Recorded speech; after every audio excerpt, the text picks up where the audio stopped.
Foreign Relations Committee will come to order. This morning we have an interesting agenda, and before we do, we want to welcome all our guests, the public. We're glad to have you always.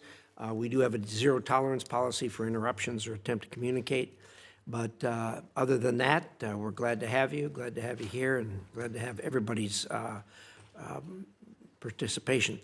I'm going to give an opening statement, yield to the ranking member who will do so, and then we'll hear from our witness, and after that, we will open it up to a round of questions. So, Mr. Undersecretary, thank you so much for being here today to discuss an incredibly important issue, and that's arms control. Timely issue given the President's actions in Iran to address a near-nuclear capable adversary, which one could argue is indeed arms control. The military action in the Middle East has highlighted what the United States must do to protect the American people from the imminent threat of an adversary and the danger of nuclear weapons in the wrong hands. As we all know, having nuclear weapons in the wrong hands is very, very dangerous for the entire planet. President Trump is rightly taking care of the Iranian nuclear capabilities, but as you know, Iran is not the only country of concern. We are now, for the first time, in a multipolar nuclear landscape. It is a landscape where the U.S. is facing two nuclear near-peer competitors in Russia and China, in addition to rogue states with nuclear ambitions, which are a very, very concerning problem. As you have rightly noted before, we are in an inflection point, and a changing landscape requires change in policy. The expiration of the New START treaty with Russia wasn't just a symbolic milestone. By the way, I supported that and urged the President to terminate. It was the recognition that we have more than one nuclear threat to the American people, and nuclear agreements of days gone by no longer meet the needs of our nation. If our adversaries are building nuclear stockpiles, we, unfortunately, must do so as well. I know you agree that any future agreement must be verifiable, enforceable, and inclusive of developing nuclear powers. A treaty with only Russia will not protect American interests. But building this kind of broad nuclear agreement won't be easy.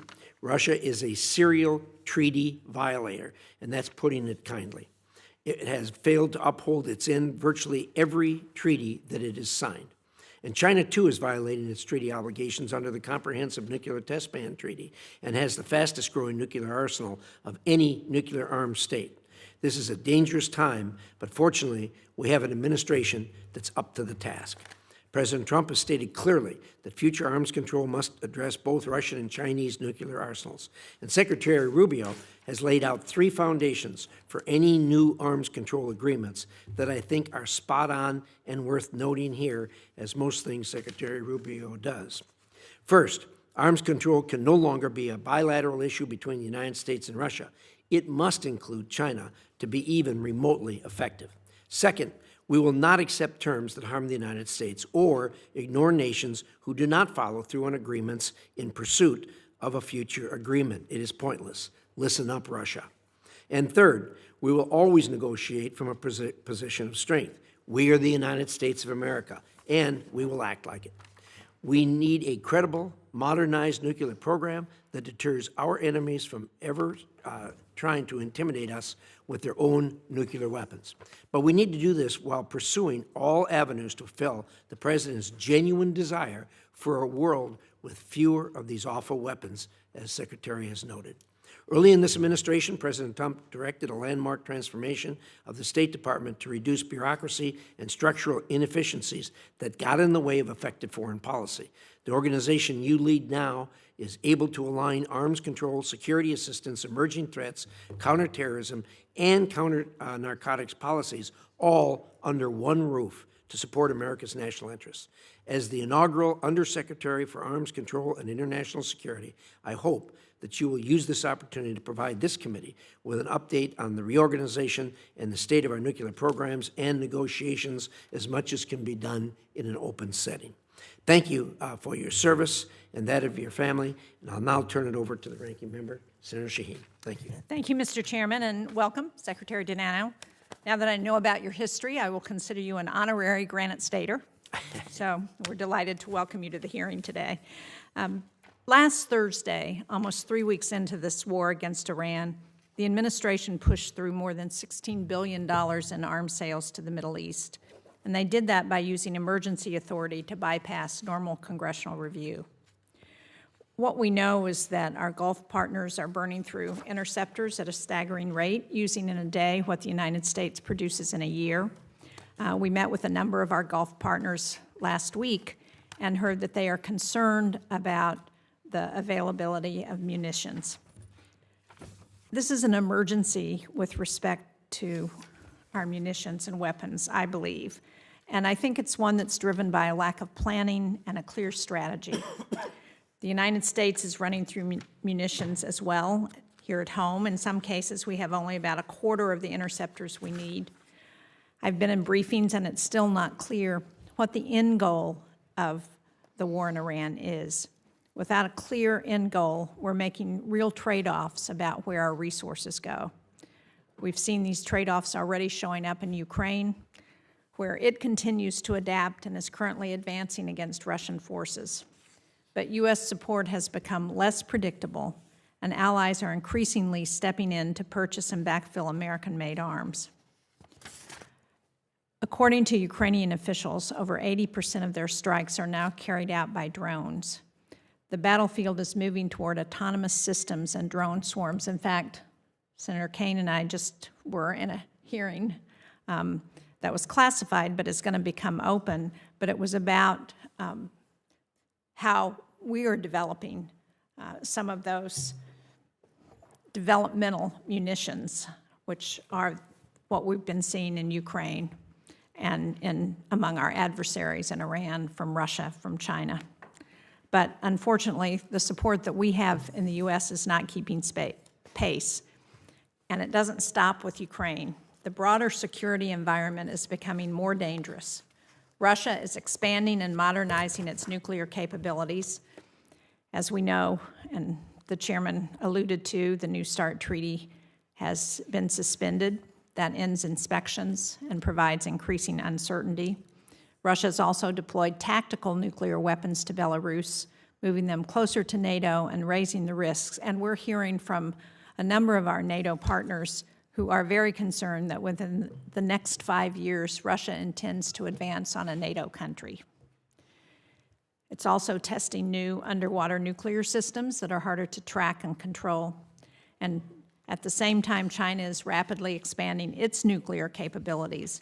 It's constructing more than 300 new missile silos. It's growing its arsenal with little transparency and outside any arms control framework. And at the same time, the arms control framework that has helped manage these risks is breaking down. Talks on future arms control arrangements have stalled. There's broad agreement that a multilateral approach that includes Russia and China is best, but as we know, that's not viable right now, and China has consistently opposed joining such negotiations. In practice, that gives China an effective veto over progress that we can make with Russia and on other fronts. Waiting for perfect conditions while things are moving in the wrong direction is not a plan. Mr. DiNanno, the Bureau of Arms Control and International Security has gone through a major reorganization. That was supposed to bring clarity and focus. I hope we will hear this morning how you're approaching this and what is guiding your decisions. I look forward to hearing your perspective. Thank you. Thank you, Senator Shaheen. Mr. DiNanno, the floor is yours. Chairman Risch, Ranking Member Shaheen, and distinguished members of the committee, thank you for inviting me to testify before you today. I'm honored to be the first undersecretary appointed to lead what is known as the new and expanded T family since the State Department was reorganized in July of 2025. The reorganization consolidated the department's international security functions, expanding the T family from 3 to 5 bureaus, and assigned 3 offices to our broad portfolio. I serve as the Senior Advisor to the President and Secretary of State for U.S. policies on nonproliferation, arms control, and international security. Our team works on critical national security matters, ranging from preventing the proliferations of weapons of mass destruction to countering terrorism and international narcotics trade to approving arms sales and security assistance to U.S. partners and allies worldwide. When I was before you as a nominee almost a year ago, I committed to seeking verifiable and enforceable arms control agreements that enhance America's national security. I have used each day of my first months as the Undersecretary to advance that very goal. Perhaps less publicly known than other State Department roles are the vast responsibilities that fall under the Office of the Undersecretary for Arms Control and International Security. We oversee nuclear, chemical, biological, and conventional weapons issues, export controls, sanctions enforcement, treaty verification. We drive interagency policy processes, coordinate closely with the War Department and other federal agencies, and represent the United States in bilateral and multilateral diplomatic settings, including the critical trilateral AUKUS arrangement. T-family personnel largely consist of civil service experts. Our staff possess deep knowledge, technical competencies that are relevant to a vast range of international security concerns. We leverage our in-house expertise of technologists, like seismologists, nuclear physicists, counter-drone experts, aviation experts, to fulfill an extensive array of T-family responsibilities. We also negotiate, implement, and rigorously verify an array of arms control, international arms control, and disarmament agreements on behalf of the Secretary of State and President Trump. One such treaty, at the top of many minds, is New START, which expired last month. The treaty was ineffective and only constrained the United States while allowing Russia to build and maintain a vast theater-ranged nuclear arsenal. New START was a bilateral treaty that had no impact on the nuclear weapons programs in China or any other states. New START no longer served the national interest of the United States, and its expiration opened up a new era for us to pursue President Trump's vision for an improved and modernized agreement. Although the work of our team may often be invisible to the public, our wide-ranging responsibilities are essential to keeping Americans safe at home and abroad. I'll share just a couple quick examples with you. In January, members of our Emerging Threats Bureau traveled to Antarctica to inspect foreign research stations and to verify the absence of any military activity associated with the Antarctic Treaty System. Our Bureau of International Narcotics and Law Enforcement operates a high-value rewards program that offers financial incentives and information bringing major criminals, corrupt officials, and transnational criminal networks to justice. The Counterterrorism Bureau supports Secretary Rubio's designations of foreign terrorist organizations, including terrorist actors and cartels like the Muslim Brotherhood and Tren de Agua. Since January, when President Trump took office, the Counterterrorism Bureau has designated nearly 30 foreign terrorist organizations, including 15 narco-terrorist cartels. Another significant T-family office is our Political Military Affairs Bureau that has recently cut regulations, streamlined approval processes, and the number of restricted government-to-government transfers by over a third as a part of the administration's priority to jumpstart the U.S. industrial base and remove outdated regulations. Since our AUKUS partnership, Similarly, our AUKUS partnership helps strengthen both U.S. security and prosperity by securing significant Australian investments to uplift our submarine industrial base in an important arrangement with the United Kingdom and Australia. We work day in and day out to make America safer, more prosperous, and more secure by modernizing arms control, countering adversaries, and protecting America's technological and military advantages.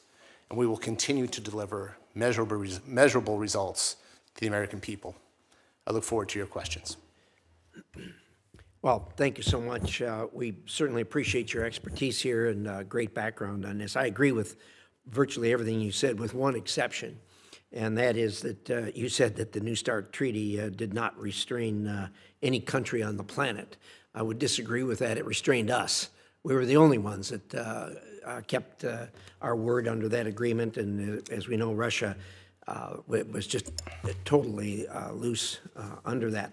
Let me ask this. Obviously, China's a big question mark here, and I don't think anybody would think that they're going to negotiate until they get peer status with us. Once they develop and produce enough nuclear material and arsenal, I think at that point they may be interested in talking. What's your view on that? Do you think when they get to peer status with us, they will indeed want to sit down and talk? Thanks for the question, Mr. Chairman. I agree with you. The New START treaty only constrained the United States. Regarding the Chinese, I think, first of all, it's important to point out it's their international obligation under the Non-Proliferation Treaty, Article 6, to engage in disarmament discussions, and they have refused to do that. So we continue to press them on that.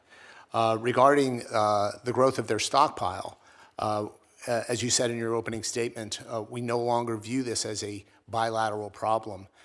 Even the New START number of 1,500 Russian strategic systems combined with what is approaching 1,000 warheads, that 2,500 is already an asymmetry between the New START limit that the United States would be at under 1,500. Their incentive to engage with us is, again, number one, it's their obligation, and number two, we have to work very closely with the War Department to understand that we're going to vigorously compete and modernize our deterrent to try to, again, roll back the Chinese stockpile. Well, I appreciate that. I guess I look a little further down the road even than that, and that is that I don't lay awake at night worrying about Russia using a nuclear weapon, nor for that matter China. Both of them are matured societies far enough to know that it's world destruction when someone presses the button for the first time.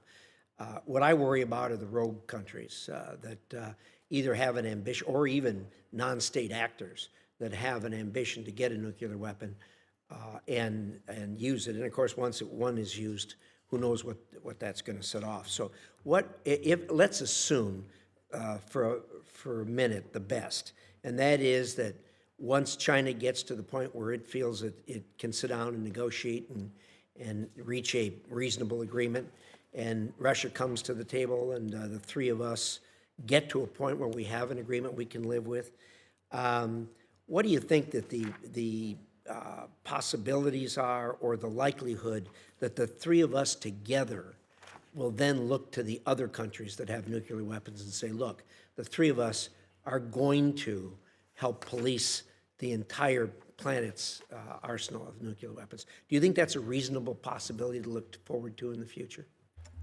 Thanks for the question. I think it's certainly a possibility. I mean, I think it's important today to point out that we do participate in the P5, which would be all the nuclear weapon states, UK, France, as well as China, Russia, and the United States. I think the P5 can be an effective tool. I think it needs to be more effective and take on some of the challenges that we've laid out. And also, I also think the point that you may raise about really nuclear potential proliferation risks continue. The Nuclear Suppliers Group, for example, was formulated in 1974. The Australia Group, MTCR, our existing non-proliferation regimes are antiquated. They need to be modernized. And I think we have to recognize that across all nuclear weapon states. I think this is also an issue we'll discuss at length at the NPT review conference next month. But these are all issues very much in my mind, and look forward to working through some of these issues with you. I appreciate that, and I guess one of the reasons that I think is the just recent experience we had where war broke out between India and Pakistan. Both nuclear-armed countries. one of those, Pakistan, the nuclear weapons aren't even controlled by the government. They're controlled by the military. And that is an absolute recipe for disaster. So, something's got to be done about this. I mean, as I say, we look over the fence, we look at Russia, we look at China, but those aren't nearly as big a threat, I think, to the planet as are the rogue actors. Your thoughts? Regarding India and Pakistan, look, there are a lot of issues. Our approach, as we laid out, as the president laid out, is broadly multilateral, not it's an evolution from the trilateral approach of the prior Trump administration. And certainly we would welcome discussions with both India and Pakistan. There are safety and reliability issues. There's lots for us to talk about, again, outside of the non-proliferation framework. So I think it's important we engage both countries, to your point, sir.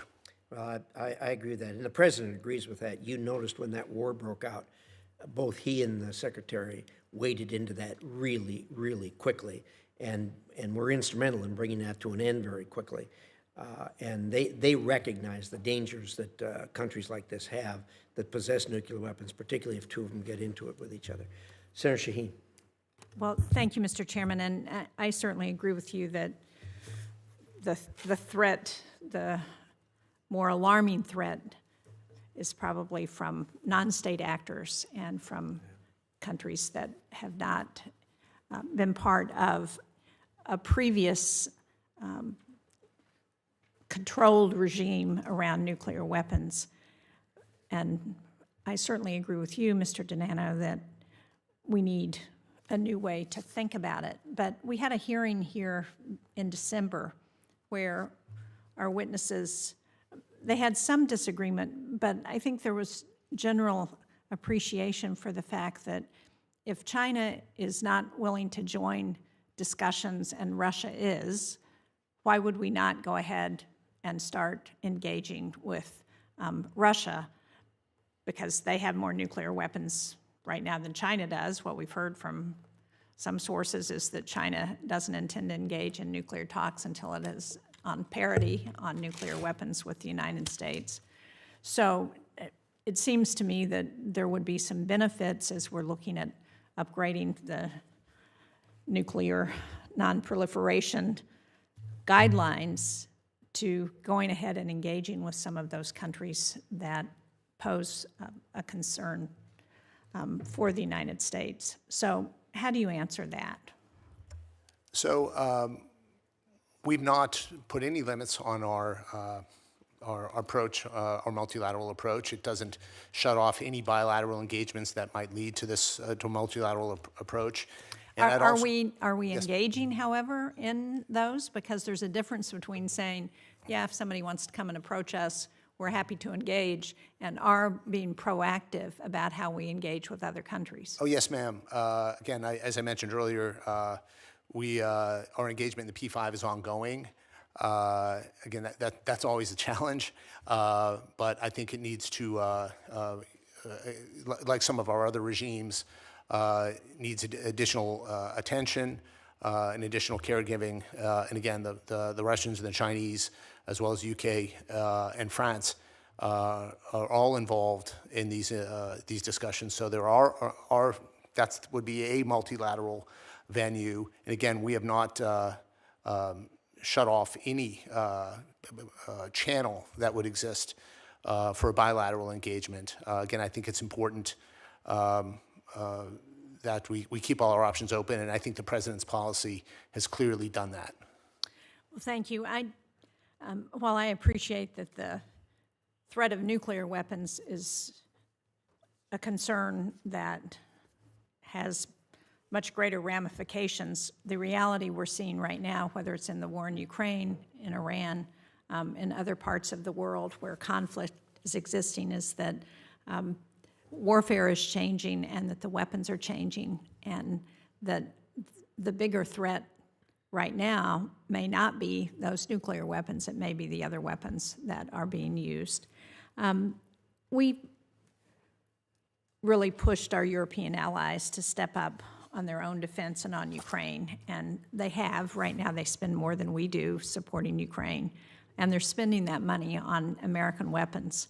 Are we in a position where we can actually deliver the weapons that they're buying from us? Thanks for the question, Senator. I think it's an important one. And I think really shows why the reorganization of the State Department and putting all of the bureaus that do international security together makes sense.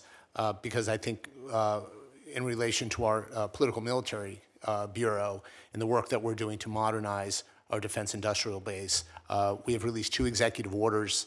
We work very closely with the War Department. As part of the most recent executive order, had announced that it wanted an executive council to stand up between the Commerce Department, the State Department, and the War Department. And that council, that meeting took place within a month. That's unheard of bureaucratic speed, I can tell you. So the that doesn't make me feel better. Not a very high bar. No. The commitment to modernizing our defense industrial base couldn't be stronger. I heard it loud and clear during my confirmation process.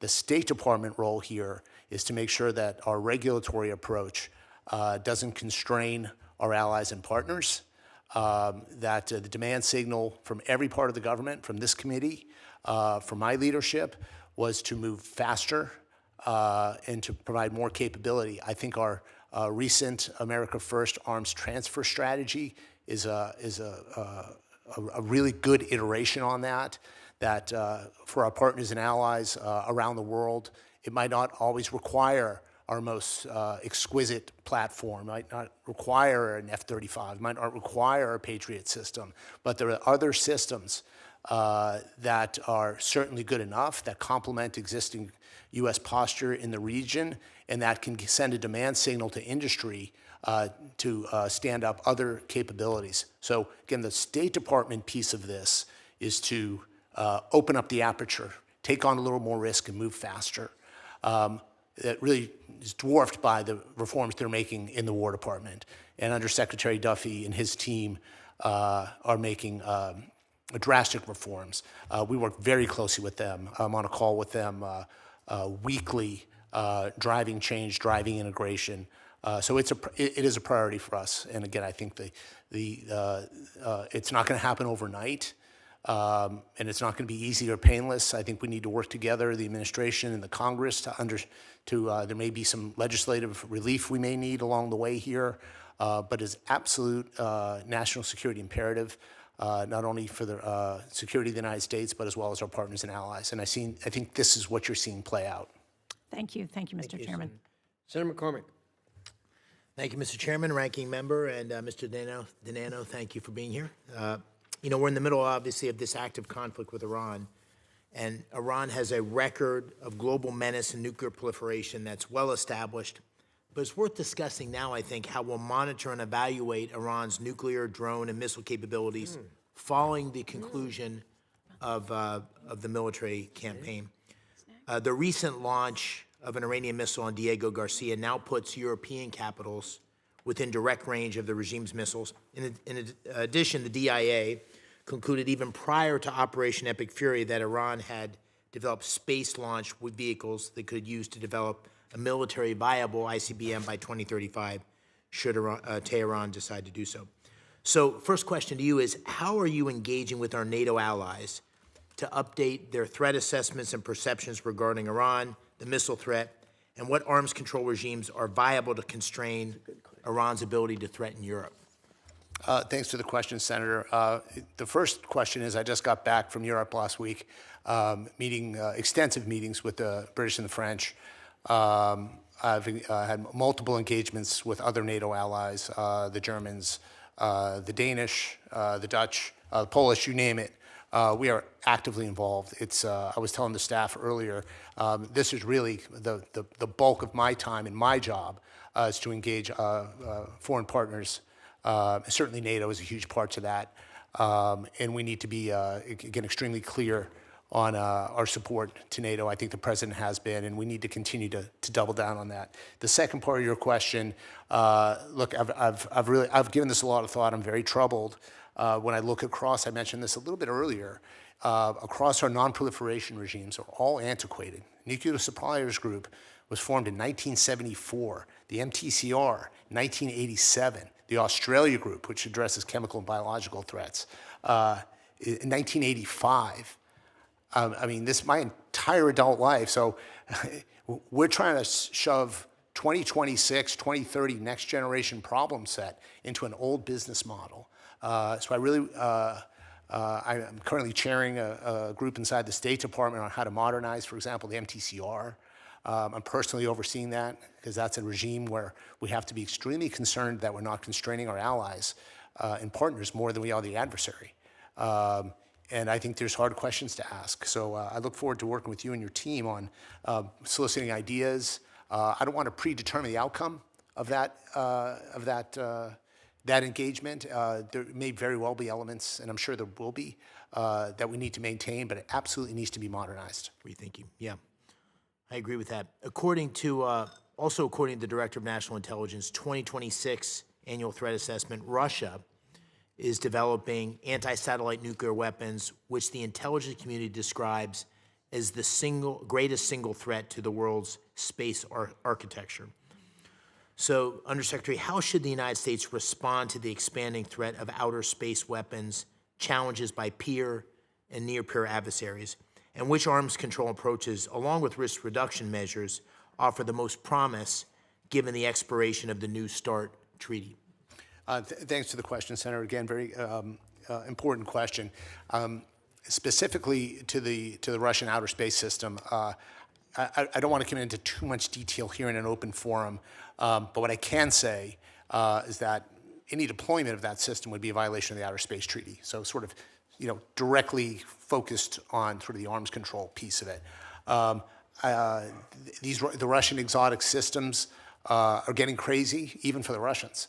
So I think this, the president's approach, again, in the ranking member's earlier question about other bilateral as well as other multilateral ways to get at the problem, the answer is yes.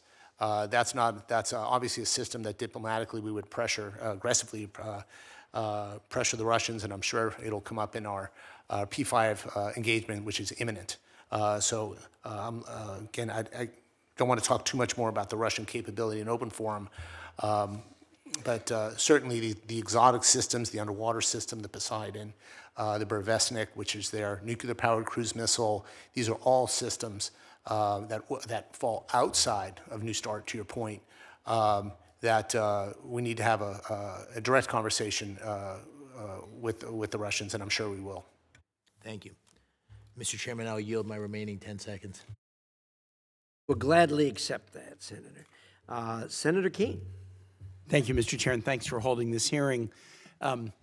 Just for the audience, the Senate uses a lot of acronyms, so we'll talk about NATO and AUKUS and CDC. So T family, what is the T family at the State Department, and what does it stand for? The T does not mean anything. It's just historically been called the T family. The functions within it are very important functions, and I'm glad that the chair has called this hearing so that we can explore. Secretary DiNanno, you, in your opening comments, talked a little bit about a priority that's important to me and many on the committee, which is the AUKUS framework. This was a framework announced by President Biden. It's been worked on and supported in a bipartisan way by this committee. President Trump had a very productive meeting with the Australian PM last October about AUKUS, critical minerals, other issues. Came out of that meeting saying full steam ahead on AUKUS. The NDAA that we did in FY24 created the Office of AUKUS Senior Advisor in the State Department as a primary integrator of the partnership. The senior advisor is intended to streamline regulatory barriers to enable us to have this framework be all that it can be between the U.S., Australia, and the U.K.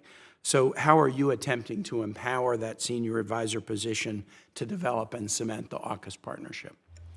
First, to your very important first point, I think T was for the first undersecretary's name was Tom. So, and if it's not, that's my name. So it's good for me. So, That'll I make think it that's easy to classified remember. information. and there is a State Department historian that actually we work with, who's terrific, that I'm going to ask that question. Thanks for the AUKUS question. It's very important. So number one, the AUKUS coordinator reports directly to me. Number two, so I see him every day. He's extremely experienced. His team is small, but extremely knowledgeable on some of the details, the regulatory pieces that need to fall into place here. Another data point I think is important. Just yesterday, I met with the Australian coordinator, and last week I was in the UK meeting with the UK coordinator. And the UK coordinator sort of felt that, hey, you guys are really talking a lot about Australia. We have the UK piece here too as well. So it actually, we had extremely productive discussion about the type of capabilities, understanding the geography, of course, and their footprint in NATO offers a little different flavor than, say, the Australia team. So we've made some positive steps forward in AUKUS. I think obviously one is the MTCR. We moved we look at UAVs now, Tier 1 UAVs as would be manned aircraft instead of MTCR controlled. So that's a good start. However, when you get into the actual agreement, some of the provisos that would be attached, I mean, it's like the old, like a fishing knot. The more you pull it apart, the more you figure out, the more problems there are. So that's going to happen here. Sort of looking at AUKUS as a bit of the canary in the coal mine on this regulatory reform, again, pulling apart the knot here, we'll take them one at a time. I mentioned earlier, again, we are going through an MTCR review. I don't want to predetermine the outcomes. I'm happy when that's done to come back and talk to you about it. But I believe we'll probably need some regulatory relief and legislative relief. So I'd like to work with you and the committee on this. The War Department has moved very smartly on this. We're anxiously awaiting some announcements on Pillar 2. And another point here is the excluded technology list, right, is the other sort of 800-pound gorilla here. It needs to be a lot smaller. Well, I like the progress. I just went to Australia in February. We did 37 events in 4 cities in 7 days, 35 of which were AUKUS related, to really kick the tires to see what the Aussies are doing by way of investment. We had hard questions for them. They had hard questions for us. It was a really good dialogue.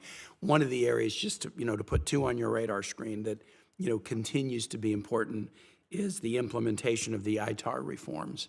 And you were right to point out in your answer that we got to get it right here, because we may want to do similar partnerships with other allies. And to the extent that we figure out how to do ITAR reform right for AUKUS, it will also make it easier to decide how to apply that 100%. to other allies. Concur. And then on Pillar 2, everybody's talking about what's a marquee project, what's a signature project. It could be anything, but sometimes that makes it hard to focus. I'm excited to hear that there may be some announcements forthcoming that We're getting closer. give it some focus. I appreciate that. I yield back. Thanks, Mr. Chair. Thank you. There's nothing to yield back, Senator. Thank you very much. Senator Cornyn, you occupy the far end of the dais there, but having said that, and that's the result of the idiosyncrasies of the Arcanian committee system here in the Senate, but I don't think there's anyone on this committee that's got a longer history of dealing with this subject of more seniority than you do. Appreciate hearing your thoughts on this. Well, thank you, Mr. Chairman. President, company accepted between you and the ranking member. Mr. Secretary, you certainly have an expansive portfolio. I don't know how you do it, but thank you for doing it. Senator Shaheen talked about the rapid rate which we're using various munitions and counter-drone technology, counter-missile technology in the Middle East and the conflict with Iran. I know we all are concerned about our defense industrial base, but it also takes money to buy these munitions and this materiel. The President is allegedly going to request $400 billion in emergency supplemental for the Department of War, presumably to replenish a lot of this. And can you talk a little bit about the necessity of those, whether it's a $200 billion or some other figure, whatever the figure is, necessity of Congress funding the effort to replenish these munitions and develop our industrial base where it should be? Senator, thanks for the question. First of all, I do the job because I have hundreds of dedicated State Department's civil and Foreign Service officers that work for me. They're a really special group, and they work really hard. Specific to your question, the specific supplemental I probably can't speak to. I haven't been part of those discussions, but I think broader on modernizing the defense industrial base, that's some of the points I was making earlier. The foreign military sale reform has to be a priority. Uniquely, it has to be a partnership between the federal government, both the administration and the Congress, our allies and partners, as well as industry.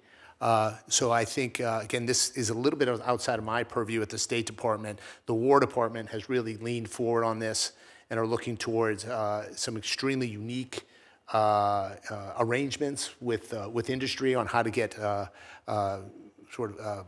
give some certainty to their investments. So I would defer most of the questions on those, what those look like, what those private sector and government arrangements look like to bring more capabilities faster. Again, the State Department piece here is the regulatory piece. I don't want to downplay it because it's important and it can get in the way.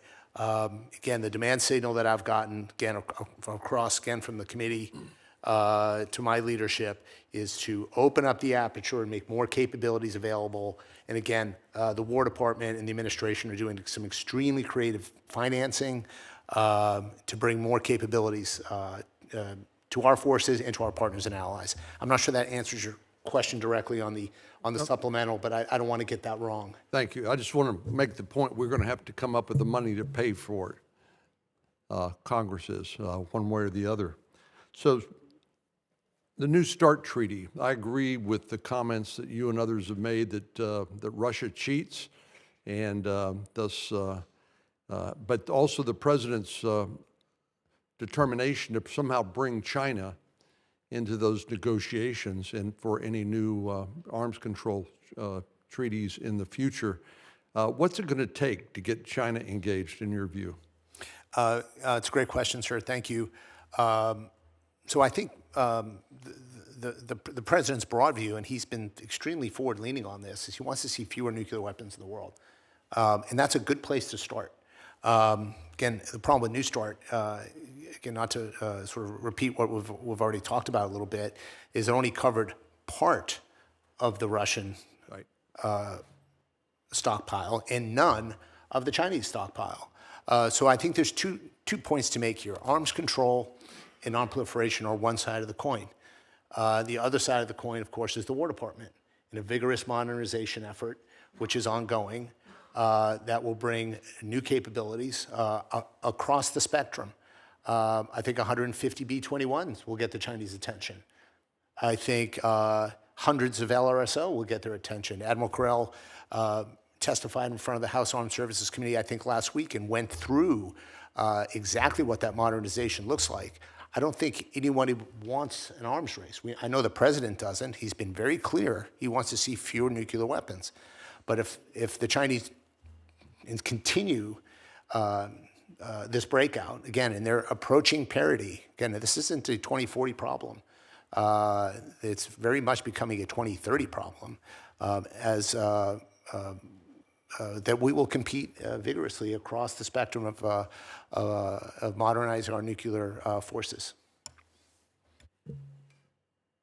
Thank you, Senator Corns. Mr. Chairman, will you indulge one more question? The chairman is most generous. Feel free. So, Mr. Secretary, let me ask you about the enriched uranium in Iran. Where is it? How big a concern is it to you? And what's your opinion about Iran's determination to continue developing a capacity to develop a nuclear weapon. Mr. Secretary, before you answer that question, is that answerable in the setting we're in? I can lay out some thoughts on the He administration. asked for a specific location, and I wouldn't. I've been in an intel briefing on this, and my We should defer sense that. is that there's, I'll withdraw that part of the question. okay, that'll make it easier. Thank you. Certainly. Look, I think the administration's Iran policy was clear, and it didn't start 3 weeks ago. President Trump issued NSPM 2 14 months ago, laid out a policy that Iran's nuclear program and their nuclear-capable missiles pose an existential threat to the United States, and that Iran can never be allowed to acquire or develop nuclear weapons. That was the U.S. policy 14 months ago. It maintains the U.S. policy today. Again, to the chairman's point on the uranium stockpiles, that active theater of operation will be with the War Department and Central Command it would be sort of the folks to talk to directly about that.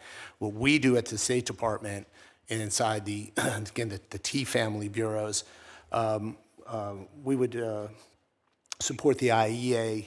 That engagement would resides under me, but any of that would probably be after the cessation of hostilities. But I don't want to get out in front of, again, what's happening in the region there. That's the purview of the War Department. Thank you, Mr. Chairman. Thank you, Senator Corden. Senator Merkley. Thank you, Mr. Chairman, and thank you, Undersecretary DiNanno. And I appreciated our earlier discussion on a number of these questions. I wanted to ask primarily about the arrangements with Saudi Arabia. You mentioned in your testimony that 5 123 agreements have been struck. I believe that Saudi Arabia, Bahrain, Hungary, South Korea, and Armenia. In your testimony, you say that you've negotiated 5 123 agreements. I'm assuming one of those is the Saudi Arabia agreement? Yeah, so the Saudi Arabia agreement hasn't been signed by the president yet. As you know, once the president signs it, if he signs it, that would be due to Congress. And Was that one of the 5 that you were referring to in your testimony, or you're talking about 5 different 123 agreements? so the administration has laid out a goal of signing 20 123 agreements. I know that. I don't want to take a lot of time on this. I'm just asking if Saudi Arabia is one of the 5 that you referred to in your testimony. I believe so. Okay. So if it hasn't been signed, so that probably answers my next question, which is the associated bilateral safeguards agreement probably has not been completed with Saudi Arabia as well? Yeah, again, that once the agreement is signed, I'm happy to talk through those details, but until the president actually signs it, So it'd my be pre-decisional. understanding has been, and I'm referring to your November 24th report to Congress, you note Saudi Arabia's reservations about the additional protocol. And the 3 things that normally comprise the gold standard are the additional protocol that allows inspection of all nuclear sites, including ones that we are not directly involved in, and also no reprocessing and no enrichment. Of those 3 things, do you think that any of those 3 might be included in the agreement with Saudi Arabia? No processing, no enrichment, and the inspection of all sites, including ones, civilian nuclear sites, including ones that are not directly our companies, if you will. Yeah, thanks for the question, Senator. Look, again, once the agreement is actually signed, we can go through some of the details. Until it's signed, I don't want to go through the details, but what I can tell you is I think we will have a solid and compliant with the Atomic Energy Act non-proliferation approach. Again, if it gets signed by the president, whether it meets some of those data points, AP or gold standard, again, it's pre-decisional for us to talk about that. Once it's signed and delivered, I'm happy to come back and answer all those questions. Okay, I'll just express my concerns, which I know you've already heard from me, but I'll express them again here. And that is, all the public reports are that none of those 3 things will be covered by the agreement with Saudi Arabia. And if they're not covered with Saudi Arabia, and so that they're able to reprocess or able to enrich, that we cannot inspect sites, IAEA cannot inspect, and we cannot inspect sites that are other nuclear sites, it seems to me the perfect setup for a potential proliferation. And also that once that standard is set, other nations find it very hard to agree to standards that Saudi Arabia hasn't agreed to. As you and I discussed, you have in the Islamic world a major Shiite superpower, Iran, you have a major Sunni superpower, Saudi Arabia, and anything that Saudi Arabia gets in terms of not covering enrichment, not covering reprocessing, not covering the additional civilian nuclear sites for inspections, makes it very hard for anyone else to ever agree to those. And so I know you're saying there'll be strong standards, but I guess count me concerned. If I could just respond quickly. Saudi Arabia is determined to develop a civilian nuclear program. I think the approach that we have in the non-proliferation requirements inside the Section 123 of the Atomic Energy Act, which we will meet, and I'm confident that we'll have a extremely defensible non-proliferation program. It's most important that that non-proliferation program is run by an American company and an American program as opposed to a Russian or Chinese program. Again, I understand exactly what you're referring to. Again, I'm happy to come back if we get the agreement signed and walk through some of those details. But I'm supremely confident that we will have a non-proliferation footprint. Again, should it get signed, that would more than meet the minimum standards in the Atomic Energy Act. Yeah, thank you.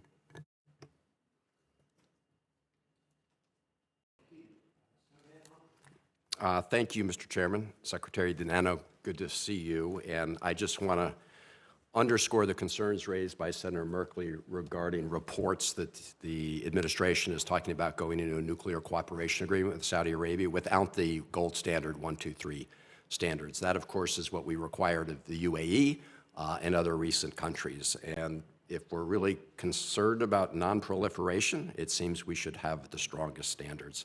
The chairman mentioned during his opening comments the Iranian nuclear enrichment program, and of course you have non-proliferation in your portfolio. You're familiar with DNI Tulsi Gabbard's recent testimony before the Senate Intelligence Committee, right? Are you aware that the DNI testified just recently before the Senate Intelligence Committee? And in her testimony, she said, and I'm quoting, "As a result of Operation Midnight Hammer," of course that was the operation that took place last year, "as a result of the Operation Midnight Hammer, Iran's nuclear enrichment program was obliterated," unquote. Do you contest that finding that was presented by the DNI? Sir, I'm not in a position to revisit her testimony or the president's decision. I'm asking you about right now a comment that the DNI made. Are you privy to? You have non-proliferation in your portfolio. I would think that you are following this issue closely. Are you? I'm happy to talk about the role that the bureaus that I oversee play in non-proliferation in regards to Iran. But again, well, do you agree with her statement? This was public testimony, and I'm quoting again. "There have been no efforts since then to try to rebuild their enrichment capability," unquote. Do you disagree with that statement from the DNI? The intelligence community's job is to inform policymakers. I am a consumer of intelligence. I'm not a maker of intelligence in that sense. Okay. Right. So, okay. She provided, I believe, the intelligence community's view to the policymaker. President Trump is the policymaker. I understand that. Yeah. That sort of goes without saying, but go ahead and say it. Joe Kent, who, as you know, resigned in protest, said that all 18 of America's intelligence agencies agreed that Iran had no capacity to develop a nuclear bomb, unquote. As you say, you're a consumer of intelligence. Have you seen anything to dispute that statement? I don't want to respond to what one individual. I mean, I haven't seen. I'm asking you about the intelligence community's assessment which DNI Gabbard testified publicly about. Yes, sir. I'm responding to your comment about the individual that you mentioned. I haven't seen his comments. I don't follow his comments. Well, you don't want to. You didn't want to respond to my question about DNI Gabbard either. I asked this because President Trump said on March 4th, quote, if we didn't hit them within 2 weeks, they would have a nuclear weapon, unquote, which is manifestly untrue based on all the testimony we've seen from the intelligence community. Let me turn to another issue. You're responsible for ensuring that U.S. arms transfers are consistent with the Trump administration's conventional arms transfer policy, right? Yes, sir. All right. And that policy requires that you consider the risk that a proposed arms transfer may contribute to violations of international humanitarian law, right? Yes, sir. All right. Were you involved in assessing that risk in connection with the administration's recent decision to invoke emergency powers to bypass congressional review and transfer over 20,000 bombs to the Netanyahu government? In response to the administration's emergency declaration, if there's ever a circumstance that's an emergency, this would be it. Mr. DiNanno, let me this just, is if I could non-responsive. just, no, sir. I didn't ask you whether it was an I'd like emergency. to. I asked you whether you I'll complied finish my with answer. the CAT policy If you let me requirements. finish, I'm happy to answer your question, sir. That being said, I sat before the committee during my confirmation process and committed to working with the committee to follow the law. The law does allow for the emergency exemption. That's why we used it. I'm not asking you about the I understand that, but I emergency think the exemption. context is important, sir. I know because I submitted a question for the record, and you said you would comply with the CAT policy. So now I'm asking you whether you were involved in reviewing the transfer of 20,000 bombs to the Netanyahu government with respect to compliance with the CAT policy. Any foreign military sale that we do would fall underneath the conventional arms transfer Did you policy. personally review that assessment?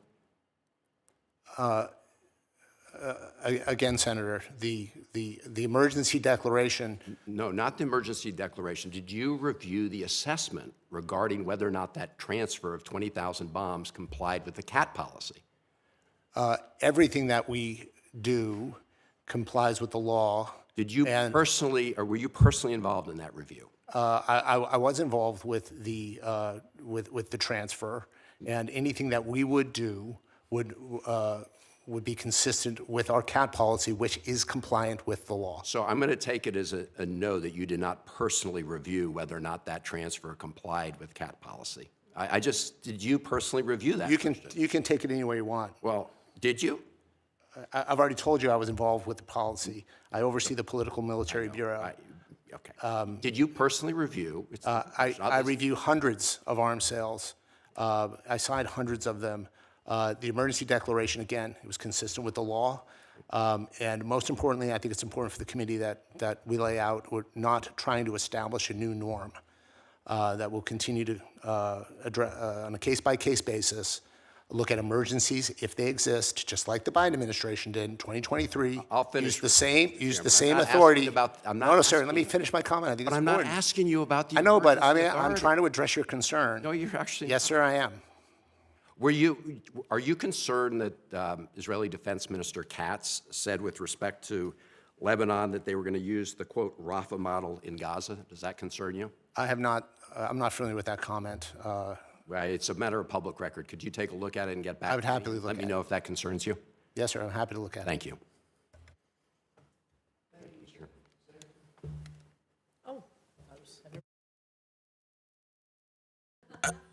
Great. Thank you very much, Mr. Chairman. All right. So last week, NVIDIA said that it had been licensed for many customers in China for its advanced AI chips, the H200, and had received purchase orders from many companies, in quotes. On January 13th, the Department of Commerce rule governing the H200 license process, which the State Department plays a role in as a reviewing agency, contains various end-use certification requirements For instance, the exporter must certify the chips will not be used for military, intelligence, or weapons of mass destruction. However, given Beijing's military-civil fusion, that seems difficult, if not impossible, to certify. Currently, Communist China is so compute-constrained that it continues to resort to smuggling U.S. AI chips and distilling from U.S. models just to remain competitive. As evidence of this, on Thursday, the Justice Department charged 3 people diverting $2.5 billion worth of servers with NVIDIA AI chips to Communist China. Undersecretary DiNanno, is it your understanding that Communist China is pursuing a civil-military fusion strategy whereby it has eliminated any barriers between its commercial and defense sectors to develop the most technologically advanced military in the world? Thank you, Senator, for the question. The State Department role and the bureaus that I oversee, specifically in regards to export control enforcement, we had direction from the President to support this chip sale to China, with the caveat, and an important caveat, that we would only do so by establishing, I'm trying to remember the President's exact phrasing of it, strong national security. And that is exactly what the Non-Proliferation Bureau that reports to me does. We review, I can't talk about specific licenses per se, but we have reviewed and continue to review and to apply the highest standards to look at all the intelligence and all the derogatory information that we may find and push that into the decision process. Okay. Ultimately, I'm sorry, sir. Well, I was going to say, so, because I'm talking about the China civil-military fusion. You've heard of that term before, right? Yes, sir. All right, so, I hadn't asked you about a specific license yet, so let's talk about it at a high level. How would you be able to certify that a technology that may have dual use, like, I don't know, say a high-end AI chip, would be able to be used for only one purpose versus going into some of the other things that, again, the license has to prescribe, so it can't go into weapons of mass destruction or intelligence or something like that? How can you possibly certify that if they've got this military civil fusion? Yeah, so the review process is extensive. It is informed by the best intelligence that we have available from the intelligence community, and all of that, any derogatory information would go into sort of our decision process, whether or not we would recommend approval or not. Ultimately, your concern is noted, and I think it's important. But looking at each individual entity with an extremely high bar, again, the bar that the President himself set, and that's the bar that we implement, that I oversee and implement, is that high national security standard, and part of that would be to address the diversion risk. Okay. So the ability to design and produce advanced AI chip lies at the heart of our technology competition with Communist China. Currently, Communist China cannot manufacture these chips without U.S. and allied semiconductor manufacturing equipment, or SME. As a result, export controls on SME represent one of our most significant points of leverage with Beijing. At present, U.S. companies are barred from selling certain SME to Communist China. For the past several years, we have prioritized diplomacy with allies to convince them to match our same level of controls. However, our allies' controls are still not as stringent as foreign companies, and foreign companies are able to continue filling orders for critical tools to Communist China, providing the support.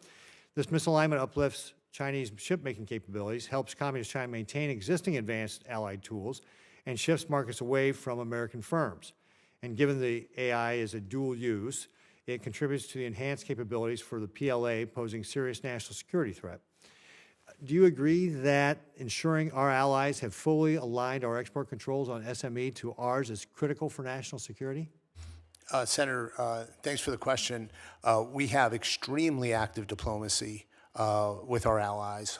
We have programs, not only sort of information sharing engagement. The Non-Proliferation Bureau, which I oversee, actively seeks out and trains. We have, in attempting to raise the standards of potential weak spots or potential partners that we felt that we need to raise their standards. So not only do we actively engage with our, again, I would characterize as traditional allies, but it's very important that we raise the standards across the board, that across the countries that might be involved in that supply chain. And we have active programming that does that. Well, this issue is why I plan to introduce the Multilateral Alignment of Technology Controls on Hardware, or MATCH Act, to harmonize export controls on SMEs to Communist China with our allies.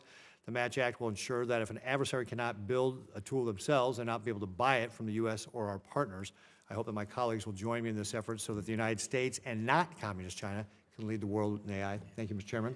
Thank you, Senator Ricketts. I know you've been very active in this area, and it is of absolutely critical concern. Not only what we sell to them, but also with what our allies, such as those the Netherlands, sells to them. That's absolutely critical too. So, thank you for your work in that regard. With that, Senator Rosen. Thank you, Chairman Risch, Ranking Member Shaheen, for today's hearing, and thank you, Mr. DiNanno, for joining us today. I want to go and talk about Nevada a little bit, because the Nevada National Security Site, the NNSS, was ground zero for the vast majority of the United States explosive nuclear testing from 1951 to 1992, during which there were 100 atmospheric tests and 828 underground tests conducted. Many Nevadans and downwind communities suffered from these exposures. They're still waiting for justice and compensation. Today, the NNSS plays a critical role in certifying the reliability, safety, and effectiveness of our nuclear stockpile, but without, I'm going to emphasize that, I could say it 100 times, without the need for explosive testing. So you can imagine my surprise when President Trump and others, such as Assistant Secretary Yaw, suggested that the U.S. should resume explosive nuclear testing. So, Mr. DiNanno, what is the State Department's position on explosive nuclear testing? And if President Trump were to order a nuclear test, how do you expect Russia or China to respond? What about other countries with nuclear weapons? And how would we manage the inevitable damage that this is going to cause to your efforts to pursue multilateral arms control and risk reduction measures?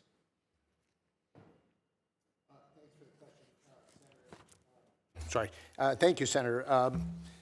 Let me start by saying the President has laid out a view that I elaborated on and Assistant Secretary Yaw elaborated upon, where the President instructed the War Department and the Energy Department to test on an equal basis to that with our adversaries.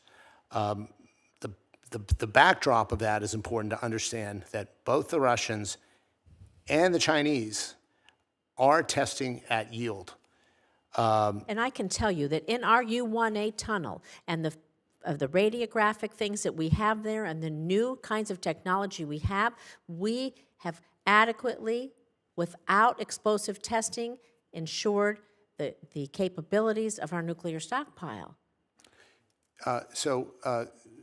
Thank you, Senator. Look, a couple points to make. Number one, we're still assessing. We've made no decision specifically on how or what any testing program would look like. So that's pre-decisional. If the administration comes to that decision, I'm sure would happy to come back and talk to you. You better come back and talk to me, because the people of Nevada and the people of Utah and the people all around, do you think what happens in Nevada with an explosive test stays in Nevada? Yes, ma'am. Because it sure doesn't. I think you're referring to any potential atmospheric testing. I'm just telling you, they cratered the ground in Nevada, Ma'am, and let me tell you, yes, there's ma'am. groundwater. It doesn't go away. Let me answer your concern if I could. I have not been in any discussions that have where open atmospheric testing has been under consideration.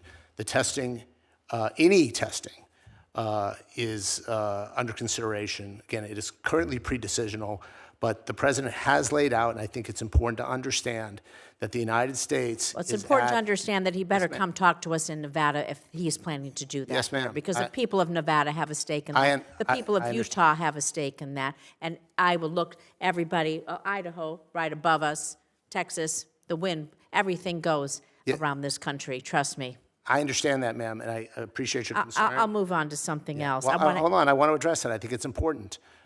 You're talking about the wind, that there is no discussion that I've been a part of that any atmospheric testing would take place. Again, the Chinese and Russian programs are underground. They are at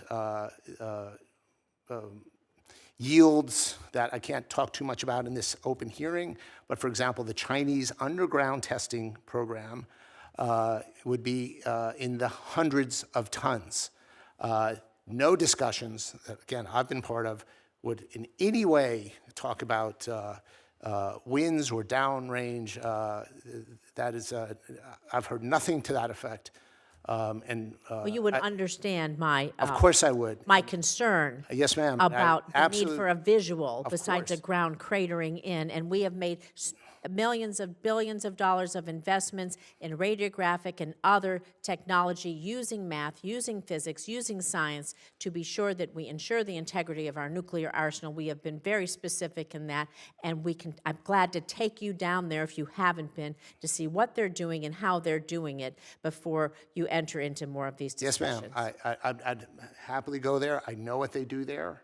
And again, I think it's extremely important to understand that the Russian and Chinese systems, the Russians and Chinese are testing at yield. That creates an intolerable disadvantage for the United States by not testing. And again, I've heard no discussion of any sort of atmospheric testing whatsoever. Well, I tend to disagree with you, but I yield. Thank you. Senator Cruz. Thank you, Mr. Chairman. I find it troubling that the United Kingdom is prepared to transfer the Chagos Archipelago to Mauritius, a deal that is straightforwardly dangerous to U.S. interests. Mauritius is closely aligned to Beijing, and the transfer gives China leverage over one of our most strategic military assets, significantly impacting our ability to operate from Diego Garcia. I have argued that giving the Chagos Archipelago to Mauritius is in direct violation of the United Kingdom's treaty commitments to the United States, where the United Kingdom agreed to keep the base under British control and out of foreign control. President Trump has been pressing back very hard against this deal for months. Yet there are serious concerns that elements within the State Department continue to support it, even as Iran targets Diego Garcia with ballistic missiles. Public reporting indicates that support for this agreement originated within the Political Military Affairs Bureau, and that State doubled down in a February statement announcing a PM delegation to Mauritius. So let me ask you directly, do you support the Chagos Island deal between the United Kingdom and Mauritius? Thanks for the question, Senator. I think the president's been pretty clear that, and obviously I follow the president's policy lead, specific to Diego Garcia. The most important thing that we have to have, and I agree with your assessment on the potential concerns with the Chinese as well, but the preservation of Diego Garcia as a forward operating base for the U.S. military, again, slightly outside of my purview, is without question the priority of the administration and of the State Department. So I agree with you that the president has been quite clear, but I'd like to get you explicitly on the record with a yes or no answer. Do you support the Chagos Island deal between the United Kingdom and Mauritius? Again, I'm unclear the current state of the negotiation between the United Kingdom and Mauritius. Again, what I support is that the United States have the ability to use Diego Garcia. And again, I don't, your reference to elements inside the State Department, I don't know where those elements are. The Political Military Bureau answers to me. I answer to Secretary Rubio, of course, to the president. So we would be completely aligned with the president and the secretary's guidance on that. Well, let me help you out because there appears to be some real tension. On February 18th, President Trump issued the following Truth Social. I had been telling Prime Minister Keir Starmer of the United Kingdom that leases are no good when it comes to countries and that he is making a big mistake by entering a 100-year lease with whoever it is that is claiming right, title, and interest to Diego Garcia, strategically located in the Indian Ocean. Our relationship with the United Kingdom is strong and a powerful one, and it has been for many years, but Prime Minister Starmer is losing control of this important island by claims of entities never known of before. In our opinion, they are fictitious in nature. And just to resolve any ambiguity, the Truth Social ends with, in all caps, "Do not give away Diego Garcia!" exclamation mark. Is there any ambiguity in what the President said on February 18th? No, sir, there's not. Okay, so then why did the PM Bureau announce a delegation to Mauritius and signal its support for the deal? And the official statement says, and I quote, "The U.S. supports the decision of the U.K. to proceed with its agreement with Mauritius concerning the Chagos Archipelago." How do you reconcile that statement from state with the President's statement on the same topic? Well, I don't think any delegation actually went, most importantly, because the President sets the policy, and we implement the President's policy. Well, I would ask you to figure out who the hell wrote that statement that the U.S. supports this deal and why they are putting out statements from the Department of State that are directly contrary to the position of the President of the United States, who is charged with the responsibility of making that decision. Yeah, and just one other statement, I think I would agree certainly that the UK would be the partner of choice there. There's no daylight between me or anybody at the State Department and the President. Well, I am very glad to hear it because, as we have seen with the recent targeting of Diego Garcia by Iran, this base is critically important for protecting American national security interest. And if the United Kingdom is to compromise that base, that would, A, harm our national security interest, and B, be in direct violation of a binding treaty between the United States and the United Kingdom. Yes, sir. Thank you. Thank you, Senator Cruz. I suspect, I could be wrong, but I suspect that the White House has already figured out who authorized that text that went out. And I'd be interested in hearing. And if they haven't, I hope this questioning will accelerate that process. I expect that will help.